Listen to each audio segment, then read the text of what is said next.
रजीम बिस्मिल्लाहिर्रहमानिर्रहीम। ढेर काबिल एहतराम और मुअज़्ज़ज़ मशरानो कशरानो अस्सलामु अलैकुम। और په دې جرګه تقریب کې چې کوم زمونږ ډاکټران وروڼه دي، زمونږ صحافیان وروڼه دي، د تاجر برادرۍ ملګري دي، داسې کوم زمونږ د ډسټرک بار ملګري راغلي دي، د شب قدر زمونږ صحافیان ملګري راغلي دي، د ټولو د زړه د اخلاص شکریا ادا کوم چې په ډېر شارټ نوټس راغلي دي. او یو وضاحت دا کول غواړم چې زمونږ تعلق میډیا سره دی او زمونږ ایم ایس صاحب چې کله چاده کې چارج واغشته نو زما په خیال زمونږ واحد صحافیان یو چې موږ په فرست ټایم باندې چېرته ایم ایس له لاړو، هغه ته ویلکم ووې او هغه سره کېناستو چې دا زمونږ ضلع ده، ستاسو موږ اورېدلي چېرې ده تاسو لږ ماشاءالله ډېر هسپتال په پروموشن کې ډېر ښه کار دی، نو موږ به تاسو سره څنګ په څنګ ولاړ یو. ایم ایس صاحب مخامخ ناست دی، به هغه هم خپل سپیچ کې خبرې وکړي، بیا د موږ ته څه ویډیوګانې مو راګورې چېرې دا ځین راغلی ما ایم ایس صاحب موږ تاله راغلي صرف د دې لپاره الحمدلله نه 1968 نه زما پلار صحافت کړی دی او د 90s نه زموږ محمد زیون جرنالست دا کوم ملګري چې ولاړ دي، نه چېرته هسپتال ته د ویله راغلي یو، نه د ډاکټر له راغلي یو، نه الحمدلله انټرفیرنس کړی دی، صرف دا رول هم پلی کړی چې زموږ هسپتال دی، زموږ مور خور وروڼه بیګن راځي، نو دا به د دې دا موږ باندې یو فرض چې دې لپاره موږ لیکل کوو، دا یې مخامخ نه دا ټولې خبرې دوی سره کړي دي. او د هغې نه بعد څه داسې تلخۍ او داسې دغه راغله چې موږ هغې باندې خاموشي هم اختیار کړې وه. او الف خان نو چې و نو موږ صرف جي په دې ایشو ورغلي وو چې لکه دا ګایني وارډ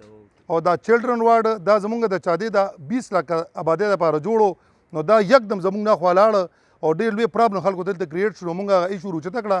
بره حکامو ته مو وویل، په میډیا هم ورکړل، چېرې هغه هم پکار دی، هغه هم علاقه ده، خو دا زمونږ ډي ایچ کیو ده چې دلته هم دا ګایني او دا چلډرن وارډ کم از کم دا فعال وي، چېرې لکه د پړانګ بابړې دا خلک راځي چې دلته هغوی ته هم ټریټمنټ میلاویږي. نو په هغه ایشو کې بیا یو کس د هغې هسپتال نه زموږ الف خان ورور ته کال کړی دی او هغه تللی دی او هغه یو خپل صحافتي ډیوټي ادا کوله او هغې کې بیا ایم ایس او د هغوی منځ کې تلخي راغلې وه. نو موږ چونکې صحافیان یو جي موږ به الحمدلله دا قلم چې دی د چادې ضلعې د ترقۍ دپاره، د خوشحالۍ دپاره او د هسپتال د ترقۍ دپاره هر وخت استعمالو. موږ به خپلې ډیوټي په ښه انداز کې کوو، که موږ ته څه پرابلم راځي موږ به کنسرن ادارې سره خامخا د موقف دپاره رابطه کوو، نو پکار چې موقف کې هغوی موږ سره په پازیټیو انداز کې موقف راکوي. موږ نه د چا ذات خلاف نه یو، زموږ مشر څنګه چې دوی میلمه دي موږ ورته ویلکم ویلي دي، موږ ورسره الحمدلله سپورټ ورکړی دی او انشاءالله بیا به ورته سپورټ ورکوو. ولې د هسپتال د 400 دی، دا د بل ځای نه دی، نو دوی به سبا ځي خو هسپتال د چاته کې موږ دلته پاتې یو. نو موږ انشاءالله دا کوم د دې